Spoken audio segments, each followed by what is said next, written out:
আমরাই পরিশ্রম করেছি এরকম নয়। এবারে পশ্চিমবঙ্গের যে নির্বাচনটা ছিল, এটা দেশের জনতা বনাম মমতা ছিল।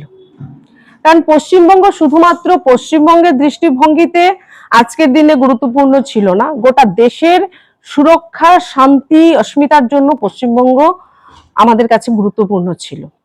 যেভাবে অনুপ্রবেশ পশ্চিমবঙ্গে বেড়ে যাচ্ছিল, এই দেশের খাদ্য, শিক্ষা, স্বাস্থ্য, আমরা যারা দেশের নাগরিক, আমাদের অধিকারের ওপর যেভাবে ওপার থেকে অনুপ্রবেশকারীরা এসে ভাগ বসাচ্ছিল, এবং যারা ভারত বিরোধিতা করছে, ওপার থেকে বাংলাদেশের ঘাঁটি থেকে যারা ভারত বিরোধিতা করে যাচ্ছিল, যেভাবে মমতা ব্যানার্জি এবং তৃণমূল কংগ্রেস তাদের জন্য গোটা পশ্চিমবঙ্গের দরজা খুলে দিয়েছিল, তার জন্য এটা খুব বিপজ্জনক হয়ে দাঁড়িয়েছিল আমাদের দেশের সুরক্ষার জন্য আগামী দিন।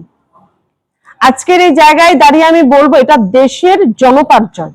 এটা পশ্চিমবঙ্গের নির্বাচন এবার তৃণমূল বনাম বিজেপি নয়, এটা ভারত বনাম ভারত বিরোধী শক্তির লড়াই ছিল।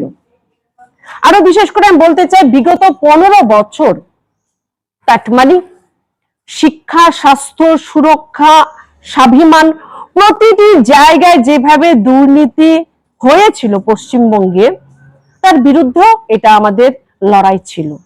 মহিলা সুরক্ষা আমরা দেখেছি যে এবার, আমি বলেছিলাম সেদিনও যে এবার মমতার বিরুদ্ধে বাংলার কোটি কোটি অভয়া এবার কিন্তু এই নির্বাচনে প্রতিদ্বন্দ্বিতা করেছে। এবার মহিলাদের সুরক্ষারও প্রশ্ন ছিল, যে একজন মহিলা মুখ্যমন্ত্রী হওয়া সত্ত্বেও বাংলায় যেভাবে মহিলাদের উপর বর্বরোচিত আক্রমণ বিগত 1 দশকে আমরা দেখলাম, সে জায়গায় পরিত্রাণ পাওয়া খুব দরকার ছিল।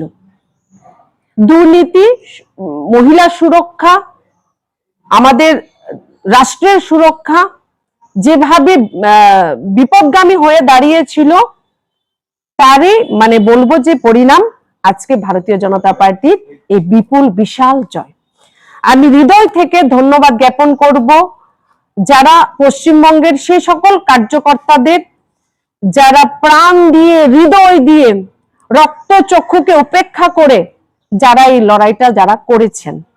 এবং আজকের দিনে আমি নিশ্চিতভাবে তাদেরকেও আমি মনে করতে চাই, তাদেরকেও স্মরণ করতে চাই, প্রায় 300 জনের উপর কার্যকর্তা ভারতীয় জনতা পার্টির, যারা হয়তো আজকে সরকারটা দেখে গেলেন না, তাদের আমি আজকের দিনে অনেক আমার কোটি কোটি আমি শ্রদ্ধাঞ্জলি নিবেদন করতে চাই। এবং সবচেয়ে বড় বিষয়, আমাদের ভারতবর্ষের যশস্বী প্রধানমন্ত্রী নরেন্দ্র মোদীজি, ভারতবর্ষের স্বরাষ্ট্রমন্ত্রী অমিত শাহজি, আমাদের সর্বভারতীয় সভাপতি নীতিন নবীনজি, আমার পশ্চিমবঙ্গে যিনি সহপ্রভারীর দায়িত্ব যিনি নির্বাহন করেছেন, আমাদের রাজ্যের প্রাক্তন মুখ্যমন্ত্রী বিপ্লব কুমার দেবজিকে, এবং তারা যেভাবে নিরলস ভাবে তারা বাংলাকে যে আজকে পরিশ্রম করে যেভাবে আজকের এই জায়গায় নিয়ে এসেছেন, তাদেরকেও আমি হৃদয় থেকে অনেক অনেক ধন্যবাদ এবং শুভেচ্ছা জ্ঞাপন করতে চাই।